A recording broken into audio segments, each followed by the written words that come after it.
전국에 계신 수험생 여러분 만나서 반갑습니다. 저는 모두공에서 국어를 담당하고 있는 송하라입니다. 우리 여러분들 어제 치러졌던 우리 국가직 9급 시험 보시느라 너무도 고생 많이 하셨습니다. 자, 우선 본격적인 해설 강의에 앞서서 간단한 총평을 하자면 이번 9급 국가직 국어 시험에서 독해 문제가 사실 너무나도 많이 출제가 되었습니다. 그래서 이제 우리 수험생 여러분들께서 독해를 좀 꼼꼼하게 좀 많이 공부하셨던 분들은 아마 좋은 점수 받는데 무리가 없으리라 생각이 들고요. 또 반면에 독해에 있어서 좀 준비를 많이 못하셨던 분들은 이게 어려워서 몰라서 문제를 못 풀기보다는 시간이 부족해서 그 시간 안배를 잘 하지 못해서 아마 우리 수험생 여러분들이 이제 좀 어려움을 느끼지 않았나라고 하는 생각을 해보게 됩니다. 제가 표로 이렇게 이번 시험이 어떻게 구성이 되었는지 출제가 되었는지 제가 정리를 한번 해보았는데요. 우선은 이제 그 지식형 문제가 지금 5문항으로만 이제 출제가 됐습니다. 그래서 나머지 15문항은 이제 그 독해 9문제 그리고 현대문학 고전에서 이렇게 출제가 되면서 거의 대부분 여러분들이 느끼기에 이거 전부 다 읽기 시험 아니야 라고 느꼈을 정도로 독해 지문들이 굉장히 많이 출제가 됐습니다.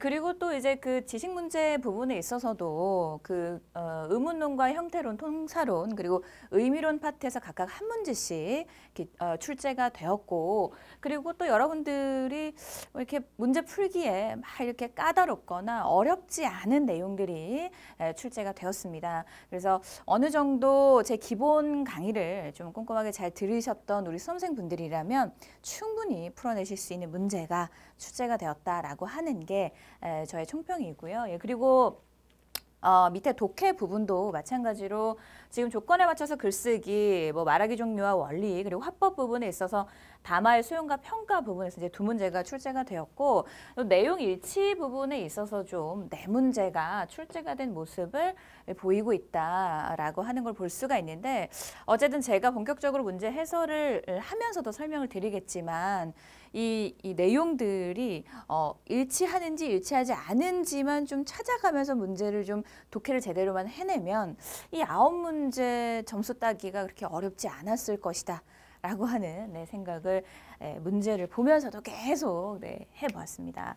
그리고 이제 현대문학에 있어서 문학이론의 한 문제, 그리고 현대시, 소설의 각각, 희곡 이렇게 각각 한 문제씩 골고루 출제가 되었고, 또 생각만큼 여러분들이 좀 어려워하시는 이 고전 문학 파트에 있어서도 이게 그냥 고전 소설의 춘향전에서 뭐 이렇게 그 어려운 어떤 그런 이론적인 거라든가 뭐 어려운 여러분들 독해하기 어려운 그런 부분들을 제시해주지 않고 그냥 쉽게 잘 읽을 수 있는 그런 부분이 또 출제가 되었고, 가사 부분에 있어서도 여러분들이 크게 어렵지 않게 풀어내실 수 있는 작품이 이제 출제가 된 시험이 이제 이번 9급 국가직 시험 유형이었습니다.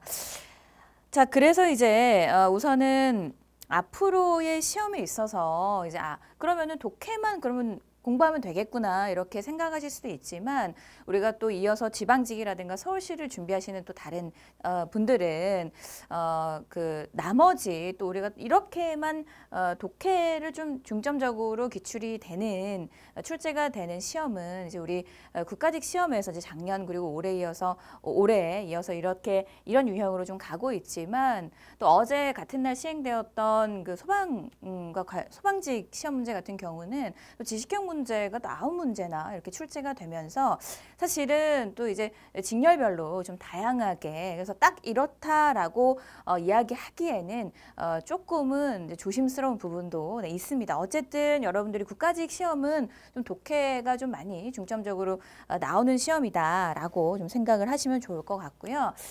자, 그러면 저와 같이 1번 문제부터 문제풀이 해설해 보도록 하겠습니다. 자, 첫 번째 문제는 이제 단어의 품사를 물어보는 문제가 되겠습니다. 자, 그래서 문법 부분에 해당되는 문제가 되겠고, 품사가 무엇인지 그 개념만 명확하게 알면 이 문제는 어렵지 않게 풀어내실 수 있는 그런 문제가 되겠습니다. 물론 이제 문장에서 이제 품사가 어떠한 정확하게 어떤 품사인지 그리고 형용사와 동사를 구별하는 그 내용, 제가 기본 강의 때 여러분들에게 형용사, 동사를 구별하는 그런 내용들을 꼼꼼하게 잘 들으셨던 분들은 어렵지 않게 같은 단어의 품사를 잘 찾아내셨으리라 생각이 듭니다. 그래서 이제 1번의 그 제시문을 한번 보면 쌍둥이도 서로 성격이 다른 법이다. 여기서 이제 다른이라고 하는 품사가 무엇인가를 물어보는 문제였는데 문장에서 이제 문장 성분으로는 관용어로 보이지만 여기에서 이제 지금 물어보는 게 문장 성분을 물어보는 문제가 아니라 품사를 물어보는 문제죠. 그렇기 때문에 이 품사는 어쨌든 다르다라고 하는 품사는 기본적으로 두 가지 형용사와 동사로 관형사로 이렇게 딴이라고 하는 관형사로 사용되는 두 가지 품사를 가지고 있는 단어인데 여기서는 어떤 품사였습니까, 여러분? 네, 그렇죠. 형용사, 다르다라고 하는 의미의 형용사였습니다. 품사는 형용사였고요. 예, 그리고 두 번째 문장에 보면 날씨가 건조해지면 나무가 잘 크지 못한다. 여기에서 이제 크다라고 하는 것도 동식물이 자라다라고 크다라고 하는 의미의 품사는 무엇입니까? 동사가 되겠죠. 동사. 예, 그렇기 때문에 품사는 이제 동사로 분석을 하시면 옳은 해석이 되겠고요. 그리고 세 번째 문장을 보면 남부지방에 홍수가 나서 많은 수재민이 생겼다. 홍수가 나다라고 하는 거, 홍수, 장마 따위의 재해가 일어나다, 발생하다 이러한 의미의 나다의 의미는 나다의 품사는 무엇이 되겠습니까, 여러분? 예, 동사로 보시는 게 옳죠. 그러면은 이제 여기 기역, 니은, 디귿, 리을이 이제 이렇게 되어 있고요, 그죠? 자, 그래서 이제 니은과 디귿의 요 선택지가 정답이 되겠습니다. 예, 그래서 여러분들 정답은 어렵지 않게 2번으로 찾으시면 되는 문제였고요. 나머지 이제 그 뒤에 리을에 나와 있는 그 이 허튼 말, 예. 허튼 말을 하지 않는다. 여기에서 이제 허튼은 여러분 이 허튼은 무엇을 뜻합니까? 쓸데없거나 해프게 되거나 막된이라고 하는 뜻의 관형사가 되겠죠. 관형사. 예, 그렇기 때문에 이 품사는 관형사로 정리하시면 되겠고 상대에게 자유를 주는 것이 진정한 사랑이 아닐까? 자, 아닐까? 아니다라고 하는 이 단어의 품사 어떻습니까? 뭐 물음이나 짐작을 나타내는 형용사로 여러분들이 구별을 하실 수 있겠죠. 예, 그렇기 때문에 이 단어는 형용사로 보시면 됩니다. 예, 그래서 이제 1번의 정답은 니은과 예, 그리고 디귿으로 정리하시면 되는 문제가 되겠습니다. 예, 그래서 품사를 판별하는 문제는 사실 기본 강좌나 아니면 그 저와 같이 정리했던 기출의 그 품사 판별하는 문제들을 통해서 많이 연습을 했죠. 그리고 형용사와 동사를 구별하는 내용들 꼼꼼하게 저와 같이 준비하셨던 분들은 1번 문제 어렵지 않게 잘 풀어내셨으리라 생각이 듭니다. 2번 문제 보도록 할게요. 자, 2번 문제는 다음에 여러 조건이 가장 잘 맞는 토론의 주제를 찾아보세요라고 하는 문제가 되겠습니다. 자, 그래서 이 2번 문제는 사실은 여러분들이 잘만 읽어보면 되는 문제가 되겠어요. 예, 그래서 봅시다. 긍정 평서문으로, 자, 긍정이어야 되고, 자, 평서문으로 끝나야 돼요. 자, 그러면 물론 의문형으로 끝나는 거 없고 다 평서문이고, 그리고 긍정, 자, 없다, 긍정 아니니까 일단 2번은 빼야 되겠죠, 여러분? 자, 그리고 찬성과 반대 대립이 분명하게 나타나야 되고, 자, 징병제도 유지해야 된다, 찬성 반대 나올 수 있고요. 야, 두발 제한 폐지해야 된다, 찬성 반대 나올 수 있죠. 내신제도 논술 시험을 개혁해야 된다. 뭐 찬성 반대 나올 수 있기 때문에 이제 이거 2번은 뭐 1번, 3번, 4번 다 가능한 선택지가 되겠고, 자, 그러면 쟁점이 일단 하나여야 된다라고 하는 것에서 4번이 탈락이 되죠. 자, 쟁점이 두 개지 않습니까? 내신제도와 논술 시험이라고 한 쟁점 두 개이죠. 예, 그렇기 때문에 4번이 탈락이 되고 1번 아니면 이제 3번이 정답이 되는데, 찬성이나 반대 어느 한편이 유리하게 정서적 표현을 사용해서는 안 된다라고 말하고 있기 때문에, 자, 여러분 어디에 정서적 표현? 야만적인 이 표현이 정서적 표현으로 나와 있기 때문에 답은 몇 번입니까? 1번으로 찾으시면 되는 겁니다. 그래서 사실 여러분 어때요? 문제가 이번 문제 잘만 읽고 이 조건들에서 여러분들이 잘만 비교하시면서 말 그대로 소거법을 활용을 해서 정답을 충분히 찾아내실 수 있는 문제였습니다. 예, 어렵지 않은 문제였고요. 자, 3번 문제 보도록 할게요. 자, 다음 글에 대한 설명으로 옳지 않은 것을 찾아보라라고 하는 내용이 되겠고, 자, 이 글은 이제 그 이강백님의 파수꾼 작품이 되겠습니다.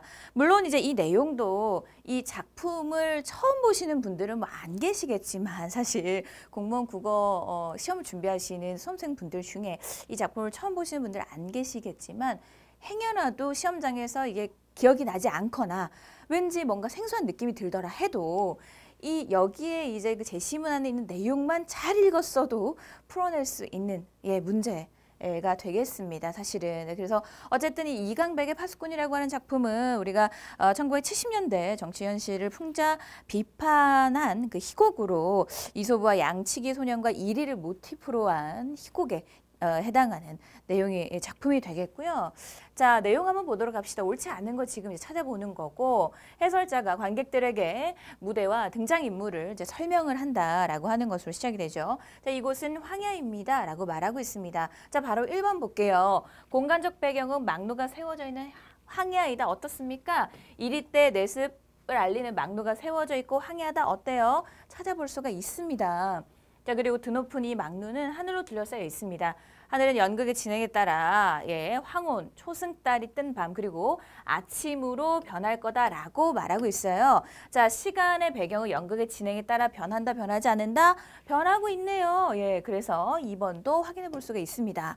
그리고 세 번째 볼게요. 다음 문장 볼게요. 파수꾼이 앉아 있어요. 자, 파수꾼이 앉아 있고요. 높은 곳에서 하늘을 등지고 있기 때문에 그는 언제나 시커먼 그림자로만 보여요. 파수꾼의 모습은 명확하게 보이고 있지 않습니다. 파수꾼의 얼굴은 분명하게 알 수 있다, 없다? 없다. 그대로 나와 있네요. 그럼 답 몇 번입니까, 여러분? 3번으로 그냥 찾으셔도 되는 문제가 되겠습니다. 근데 나머지 밑에 보면 그는 내가 태어나기 전부터 파수꾼이었고 나의 늙으신 아버지께서도 어린 시절에 저 유명한 파수꾼의 이야기를 들으셨다 했기 때문에 아버지를 소개한다라고 하는 내용이 틀렸죠. 그렇기 때문에 여러분 사실 이 3번 문제도 지금 1번 문제 같은 경우 여러분들의 배경 지식을 물어보는 문제였다면 2번과 3번 문제는 어떻습니까? 얼마나 잘 읽어내느냐에 따라서 여러분들이 이 점수를 따낼 수 있는 그런 문제들이에요. 그렇기 때문에 자, 그래서 이제 소개한다라고 하는 게 아니다. 되시겠죠. 그래서 긴장하지 않고 좀 시간 안배를 잘하면서 잘만 읽어내시면 충분히 이 문제도 풀어낼 수 있는 문제가 3번 문제가 되겠습니다.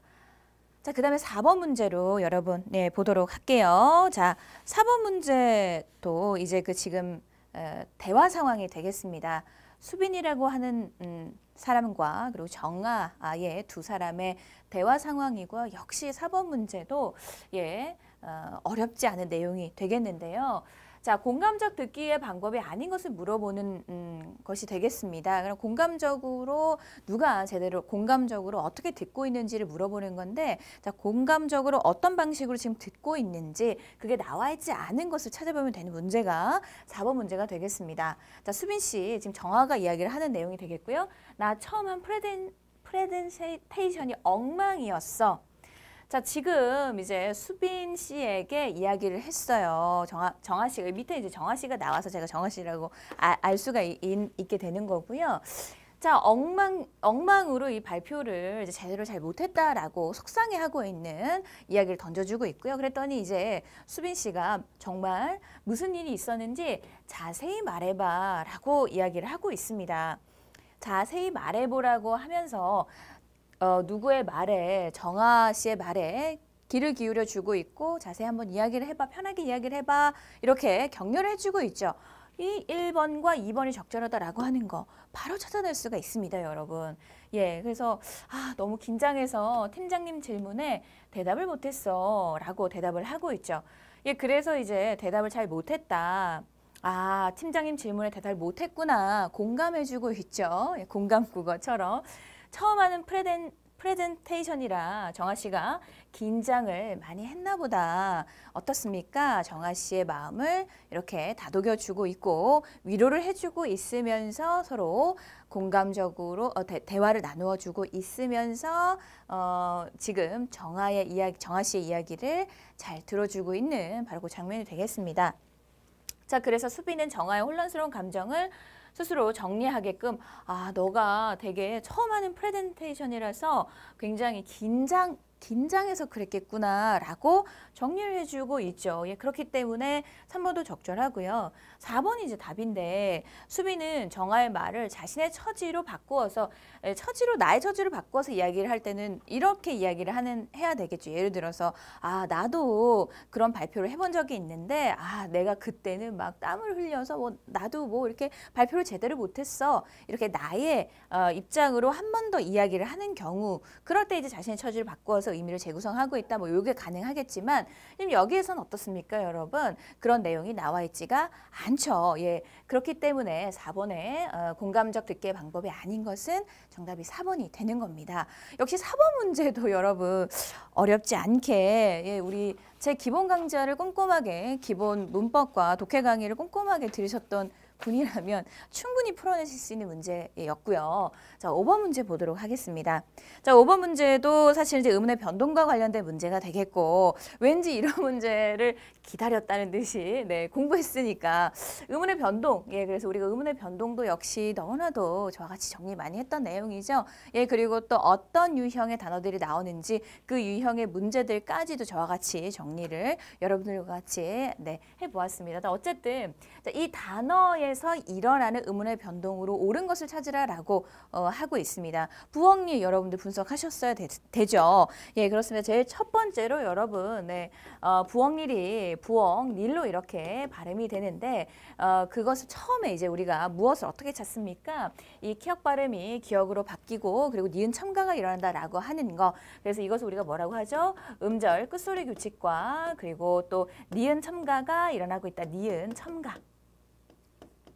요 두 개의 개념을 이제 좀 찾아주면 좋겠죠. 그리고 이제 이 부엉일이 이렇게 일어나고 나서 또 비음화를 통해서 어떻습니까? 부엉릴로 이렇게 부엉닐로 이렇게 이제 마지막으로 발음이 되는데 어쨌든 교체와 첨가가 일어나고 있고 그리고 또 비음화 역시 교체에 해당이 되는 의문의 변동이기 때문에 그렇습니다. 그래서 의문의 변동 유형으로 무엇? 교체와 첨가인 기역과 니은을 찾으시면 되는 문제였습니다. 그래서 정답은 1번으로 역시 문제를 보면서 사실 아마 굉장히 그 의문론에 있어서 꼼꼼하고 열심히 준비하셨던 우리 수험생분들이라면 약간 허탈하실 수도 있는 문제였다.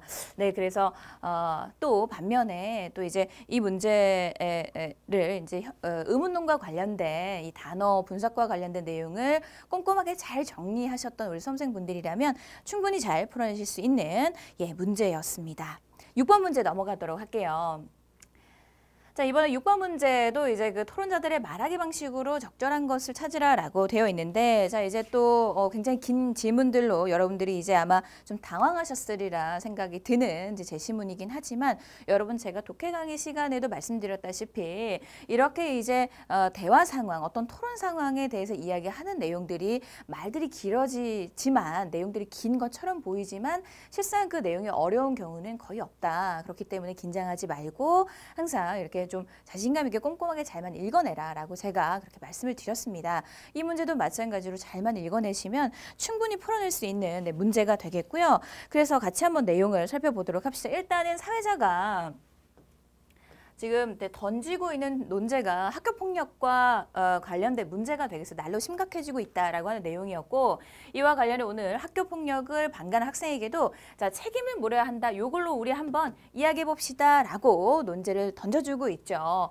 자, 그래서 먼저 제일 처음에 찬성편에서 이야기를 한번 해보자. 자, 그래서 찬성은 친구가 학교폭력에 의해서 희생되고 있는데 자신에게 피해가 올까 봐 두려워 아무런 조치를 취하지 않은 학생들이 많다고 하는데, 이러한 행동으로 인해서 학교폭력은 점점 확산되고 있고 학교폭력을 행하는 것을 목격했음에도 불구하고 어떤 조치를 취하지 않는다. 이것은 묵시적으로 동의한 것과 같다. 이렇게 이야기를 하고 있습니다. 그래서 아무 행동을 학교폭력을 목격했지만 아무 행동을 취하지 않는 것은 묵시적 동의다라고 이야기를 하면서 적극적으로 방관 학생에게 책임을 물어야 된다라고 하는 의견을 이제 계속 이야기를 하고 있습니다. 폭력을 직접 행사하는 행위뿐만 아니라 불의에 저항하지 않은 정의롭지 못한 행위에 대해서도 합당한 책임을 물어야 합니다라고 하는 게 찬성 측의 의견이 되겠는데, 자, 그랬더니 이제 사회자가 반대측 이야기해보라라고 하면서 반대측 이야기를 하고 있습니다. 어떤 이야기하고 있었습니까? 특정 학생에게 폭력을 직접 행사해서 피해를 준 사실이 명백할 때만 그 책임을 물을 수 있다. 명백이라고 하는 단어를 쓰고 있습니다. 예, 그래서 또한 사건에 대한 개입과 방관은 이것이야말로 무엇에 달려있는 거다. 개인의 자율적인 의지다. 그것을 우리가 규제하거나 이렇게 찬성 측에 어떤 책임을 묻겠다라고 책임을 묻거나 어떤 행위를 규제를 해야 된다라고 하는 것은 좀 어렵다. 우리가 뭔가를 그렇게 해야 할 문제가 아니다라고 이야기를 하고 있죠. 자, 그러면 이번에는 반대측부터 찬성 측에 대해서 지금 반론을 하고 있습니다. 자, 그래서 이제 과연 반대측에서 누구까지를 학교폭력의 반관자로 규정 지을 수 있을까요? 라고 하면서 뭐 하고 있습니까? 의문을 제기를 해주고 있으면서 뒤에 내용 읽어보면 아시겠지만 자신의 주장을 강조를 하고 있구나라고 하는 것도 정리를 할 수가 있습니다. 집에 가는 길에 우연히 폭력을 목격했을 경우, 자신의 친구로부터 폭력에 관한 소문을 접했을 경우 이런 것 등은 우리가 이거를 방관자로 규정을 해야 할까요? 라고 그죠? 그 규정하는 게 너무 어렵다는 이야기를 하고 있죠. 어떠한 행위를 처벌하려면 확고한 기준이 필요한데 그 기준이 불분명하다라고 하는 것이 반대 측의 찬성 측의 의견에 대한 반론이 되겠습니다. 그래서 방관자의 범위부터 규정하기가 불명확하다고 볼 수가 있다. 예, 그랬더니 찬성 측이 이제 불의를 방관한 행위에 대해서 사회가 책임을 묻지 않는다면 이후로도 사람들은 아무런 죄책감 없이 불의를 모른 채 하고 방관하게 될 것이다. 결국 이는 사회 전체의 건전성과 도덕성을 떨어뜨리게 될 것이고 정의에 근거한 시민의 고발 정신까지 약화하게 될 것이다. 라고 이야기를 하면서 마무리를 짓고 있는 내용이 되겠습니다. 예, 그래서 이제 1번 선택지를 보면 찬성 측은 친숙한 상황을 빗대어 자신의 견해를 펼치고 있다, 친숙한 상황, 뭐 이런 것들은 뭐 나와 있지가 않아요. 그리고 2번에 자신의 경험 이런 거 나와 있죠. 제 경험은요. 이러면서 이런 내용 없었습니다. 그리고 3번에 반대 측은 윤리적 방법으로 해결책을 제시하고 있다. 윤리적 방법에 대한 이야기는 하고 있었지만 해결책 제시 나와 있지가 않았죠. 예, 그렇기 때문에 정답은 몇 번 여러분? 4번이 되겠습니다. 그래서 의문을 제기를 해주고 있으면서 규정 지을 수 있을까요? 라고 하면서 의문 제기해주고 있으면서 주장을 강조를 하고 있다라고 제가 말씀을 드렸습니다. 예, 그렇기 때문에 정답은 여러분 6번의 정답은 4번으로 찾으시면 됩니다. 역시 6번 문제도 좀 여러분들이 꼼꼼하게 잘만 읽으시면 충분히 풀어내실 수 있는 어려운 부분이 전혀 없었다. 네, 제가 너무나도 자꾸 어려운 부분이 없었다라고 말씀을 드려서 선생님 저는 틀렸는데 이렇게 생각하시는 분들은 여러분들이 아직 읽는 습관이 독해하는 연습이 좀 되어 있지 않기 때문에 그런 거니까 또 저의 해설 강의를 통해서 이제 저희 해설 강의 기준은 이제 저의 기본 강좌와 기출 강의를 꼼꼼하게 잘 들으셨던 분들을 기준으로 제가 말씀을 드리는 거기 때문에 만약에 그 내용들을 명확하게 숙지하지 못하고 독해 연습이 또 많이 되지 않고 특히나 이번 국가직 같은 경우는 이제 보시면 아시겠지만 사실 계속 지금 얼마나 잘 읽느냐라고 하는 문제들이 나오고 있기 때문에 그 연습들이 조금 부족하셨던 분들은 점수를 아마 받기가 어려우셨을 생각이 들어요. 그래서 시간이 부족해서 아마 못 푼 문제들이 있어서 점수를 못 따지 이게 어려워서 아니면 또는 여러분들이 막 이렇게 공부를 했음에도 불구하고 공부를 열심히 했음에도 불구하고 점수를 못 따고 이런 시험은 아니었다라는 말씀을 드리고 싶어서 제가 풀만하다라고 하는 말씀을 계속 드리는 겁니다. 무슨 말인지 이해되시죠? 자, 7번 문제 보도록 할게요. 자, 7번 문제에도 이렇게 막 한문이 한자어가 나와 있어서 이게 한자어가 아니냐라고 생각하실 수 있는데 이 제시문은 우리 조동일 교수님의 그 한국문학의 양상과 미적 범주라고 하는 글을 이렇게 가져온 내용이 되겠어요. 그래서 이거는 이제 골계와 그리고 해학과 풍자를 여러분들이 잘만 이해를 하고 계시면 맥락을 통해서도 찾아내실 수가 있고 아니면 또는 우리 기본적인 우리 국어적인 지식 골계와 그리고 해학과 풍자에 대한 지식이 있으시면 충분히 풀어낼 수 있는 문제가 되겠습니다. 예, 그래서 이제 7번 문제를 같이 한번 보면 괄호 안에 들어갈 단어를 순서대로 바르게 나열한 걸 찾아보세요 라고 하는 문제가 되겠고요. 한국문학의 미적 범주에서 눈에 띄는 전통으로 풍자와 해학이 있다. 풍자와 해학 먼저 앞에 제시를 해주고 계십니다. 풍자와 해학은 주어진 상황에 순종하기보다 그것을 극복하고자 하는 건강의 삶의 의지에서 나온 무엇을 통해 드러낸다. 그래서 무엇은 있어야 할 것으로 행세해온 관념을 부정하고 현실적인 삶인 있는 것을 그대로 긍정한다라고 되어 있습니다. 예, 그래서 이제 우리가 골개라고 하는 것은 익사를 부리는 가운데 어떤 교훈을 주는 말이다라고 하는 의미로 여러분들이 잘 기억을 하고 계신다면 여기 기억 부분에는 풍자도 아니고 해악도 아니고 골개가 들어가는 것이 옳구나라고 하는 것을 찾아내실 수 있으리라 생각이 듭니다. 그럼 풍자는 무엇이냐? 풍자는 어떤 내용을 이렇게 좀 비판적으로 비판이 들어가 있는 것을 풍자라고 하고 해악은 약간 유머스러움, 익살스러움, 재치 이런 것들을 해악이라고 하는구나. 이러한 이제 개념들을 좀 여러분들 우리 수험생들 머릿속에 있으셨던 분들이라면 이것의 답이 어렵지 않게 잘 찾아내실 수 있을 생각이 드는데 어쨌든 그래서 기억은 뭐가 들어가야 됩니까? 여러분 골개가 들어가야 되는 부분이 되겠죠. 골개. 자, 그래서 이제 이때 있어야 할 것을 깨트리는 것에 관심을 집중하는 것이 니은이다. 뭔가를 깨트린다, 즉 비판을 하면서 그것을 그렇게 해서는 안 되라고 이야기를 하는 거. 뭐가 들어가야 될까요? 풍자가 들어가야 되는 부분이 되겠죠. 풍자. 예, 그리고 긍정에 관심을 집중하는 것이 바로 해악에 해당이 되는 겁니다. 예, 그래서 정답이 4번이 되는 문제가 되겠습니다. 예, 그래서 여러분들 7번 같은 경우는 이제 사실 또 이런 문제를 보면 또 딱 긴장하시는 우리 수험생분들이 많이 계시라 생각이 들어요. 왠지 한문으로 되어 있어서 한문이 나와 있어서 한문 문제인 것 같기도 하고 무슨 내용인지 또 긴장을 해서 잘 읽혀지지도 않기도 하고 그래서 이제 좀 많이 어렵게 생각하는 문제 유형 중에 하나이긴 하지만 이 문제 역시도 여러분들이 골개나 풍자나 해악이라고 하는 이 단어들 우리 국어에 있어서의 이러한 기본적인 지식만 좀 알고 계셨으면 충분히 잘 찾아내실 수 있는 문제가 되겠습니다. 자, 그 다음에 8번 문제 보도록 할게요. 예, 8번 문제.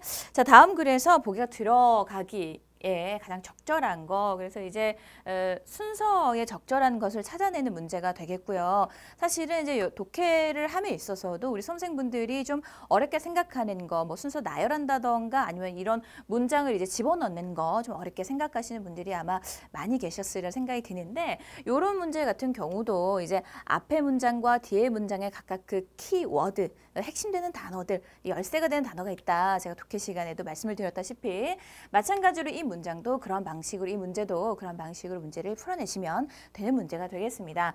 제시된 제시문을 한번 보면 아침 기도는 약간 아침 뉴스, 저녁 기도는 저녁 종합 뉴스로 바뀌었다라고 되어 있어요. 예, 그러면은 이런 내용들이 나와 있는 것 다음에 적절하게 들어가면 되는구나라고 생각을 하면서 이제 읽으시면 되죠.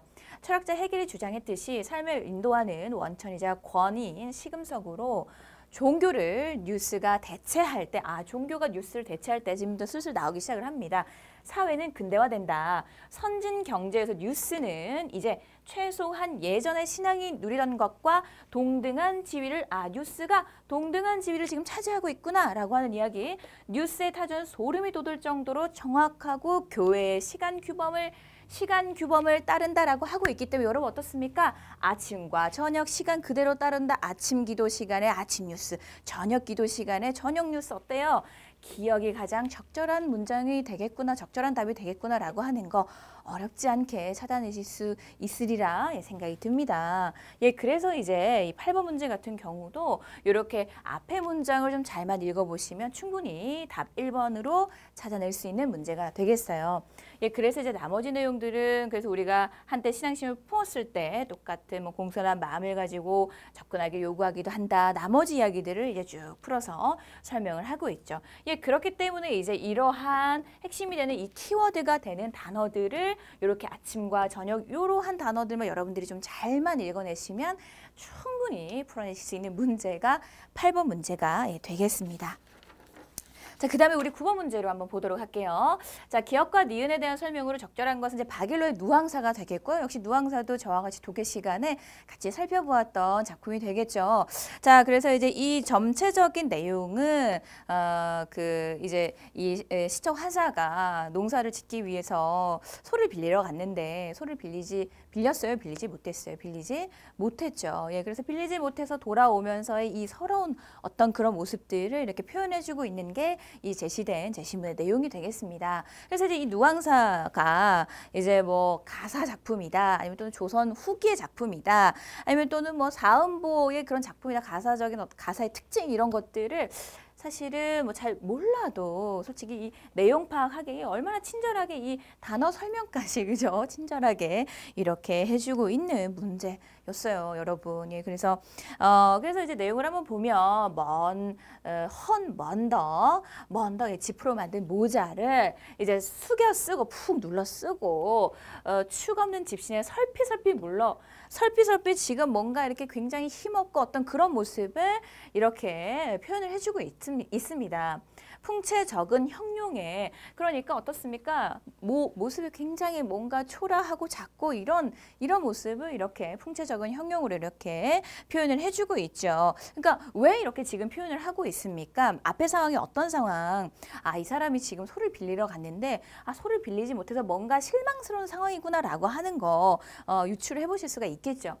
그래서 이제 개짖을 뿐이다. 형용에 개짖는 이 개짖음은 뭔가 이 시적 화자의 뭔가 초라함, 뭔가 이렇게 풍채 적은 이런 모습을 더욱더 부각을 시켜주고 있다라고 하는 거 확인해 보실 수가 있습니다. 와실에 들어간들 잠이 와서 누웠으랴. 와실은 뭡니까? 달팽이 집이라고 하는 뜻으로 지금 이제 시적 화자가 살고 있는 굉장히 작고 초라한 집을 뜻하는 말이 되겠습니다. 북창을 비교한 자 새벽을 기다리니 무정한 대승은 이내 하늘 도두도다. 자, 대승 친절하게 새라고 밑에 설명까지 다 달아주고 있는 문제예요, 여러분. 그래서 새가 내 하늘 도두고 있다. 시적 화자의 한을 돋운다라고 이야기를 하고 있으니까 가난한 화자의 뭔가 그 수심을 더욱더 깊게 해주고 있구나라고 하는 거 찾아볼 수가 있겠습니다. 그래서 종조 추장 슬퍼하여 먼들을 바라보니 즐기는 농가도 흥없어 들리. 자, 지금 이제 여기 밑에 상황은 어떤 상황이에요? 위의 상황은 지금 이제 소를 빌리지 못해서 지금 이제 터벅터벅 설피설피 이렇게 아주 작은 초라한 나의 집으로, 시적 화자의 집으로 들어가서 집 안에서 막 되게 슬퍼서 굉장히 초라한 어떤 그런 시적 화자의 모습을 보여주고 있지만, 지금 밑에 내용은 시적 화자는 지금 방 안에 있는 상황이고 바깥의 상황은 지금 뭐 하고 있는 상황, 막 이렇게 즐기는, 막 이렇게 농사를 지으면서 부르는 그런 노랫소리가 막 바깥에 들리고 굉장히 분주하고 바쁘고 어떤 그런 모습, 지금 시적 화자와 어떤 모습, 대조를 이루고 있구나라고 하는 것까지도 여러분들이 찾아내실 수 있어야 되는 부분이 되겠어요. 세정보른 한숨은 그칠 줄 모른다. 이런 모습들 때문에 시적 화자는 한숨밖에 나오지 않는 상황이 되는 거죠. 무슨 말 이해되시죠? 예, 그렇기 때문에 기역과 니은에 대한 설명으로 적절한 것을 찾는 문제였고, 정답은 그래서 기역에 이제 개는 화자의 초람을 더욱더 부각시키는 소재로, 그리고 또 화자의 수심을 깊게 해주는 소재로 대승이 사용이 되었다라고 하는 것을 여러분들이 찾아내실 수 있어야 생각이 듭니다. 역시 박일로의 누앙사 작품도 저와 같이 독해 파트 고전 부분에 있어서 정리했던 내용이라 제 강의를 꼼꼼하게 잘 들으셨던 분들은 잘 찾아내셨으리라 생각이 듭니다. 자, 그럼 우리 10번 문제로 또 넘어가 보도록 할게요. 자, 10번 문제는 한자성어 문제가 되겠고요. 드디어 이제 한자성어 문제가 한 문제 나왔구나라고 생각을 하셨을 생각이 드는데, 뭐 여기에서 이제 한자성어를 조금 꼼꼼하게 공부하지 않으셨던 분들은 여기에서 조금 이제 좀 어려움을 느꼈을 수도 있으리라 생각이 듭니다. 근데 뭐 이제 허난설원의 사시사라고 하는 이 작품 자체가 이렇게 친절하게 이렇게 또 읽기에 우리 수험생 여러분들이 읽기에 어렵지 않은 내용이었고, 또 이제 그런 부분들이었기 때문에 이제 이 한문으로 표기된 이 한자 성어들만 잘만 읽어내셨으면 충분히 답을 찾으셨을 생각이 들고, 이 한자 성어에 있어서 조금 부족하게 공부하셨던 분들은 이 10번 문제를 찾기가 조금은 어렵지 않았나 이런 생각을 제가 해보았습니다. 어쨌든 이 내용은, 이 작품은 춘사 그리고 그러니까 추나 추동 각각의 4계절로 이루어져 있는 작품으로, 지금 이제 우리 여기 제시문 안에 나와 있는 이 작품은 춘사에, 즉 봄에 해당되는 작품이 되겠습니다. 내용이 되겠습니다.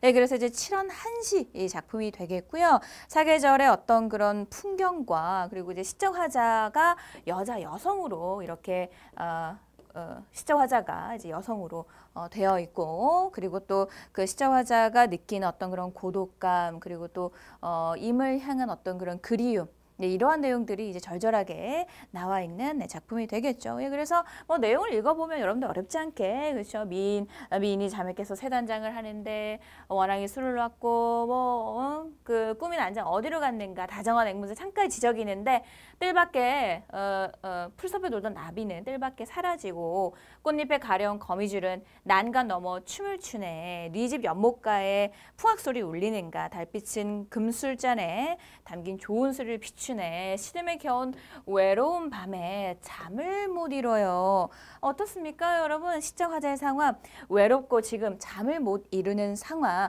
잠을 못 이룬다 전전반측, 이러한 한자성어가 나오면 답이 되겠구나라고 하는 거, 예, 아시겠죠? 예, 그래서 지금 시적 화자의 상황은 굉장히 고독하고 외로운 상황이구나, 새벽에 일어나 비단 수건에 눈물이 흥건하다라고 하는 거. 예, 그래서 이제 지금 외롭고 고독한 시적 화자, 그리고 잠을 이루지 못하는 어떤 그런 내용에 해당되는 한자성어를 찾으면 되겠구나. 예, 그래서 이제 1번의 금슬지락은 여러분 어떤 뜻입니까? 부부간의 지극한 사랑을 뜻하는 한자성어가 되겠습니다. 예, 그렇기 때문에 거리가 멀고요. 예, 그리고 2번에 네, 전전불매가 되겠죠. 이 잠잘 매자입니다. 예, 그렇기 때문에 정답은 여러분 2번으로 찾으시면 되겠죠. 밤에 잠을 이루지 못하고 뒤척이는 것과 관련된 한자 성어는 바로 2번이 정답이었습니다. 3번의 금이 야행은 무슨 뜻입니까? 밤에 비단 옷을 입고 돌아다닌다라고 하는 뜻으로 비단 옷을 입고 밤길을 다닌다라고 하는 뜻으로 자랑삼아 하지 않으면 생색이 나지 않는다. 아니면 또는 뭐 보람 없는 일을 뜻할 때 네, 금이 야행이라고 하는 한자 성어를 사용을 하죠. 그리고 네 번째로 이제 맥수지탄, 이 한자 성어는 이제 그 나라가 이렇게 망한 고국의 멸망을 한탄함을 뜻하는 한자 성어고, 그렇기 때문에 이제 여기에 나와 있는 이 시적 화자와 거리가 먼 관계가 있는 것은 바로 2번 전전불매 정답 되겠습니다.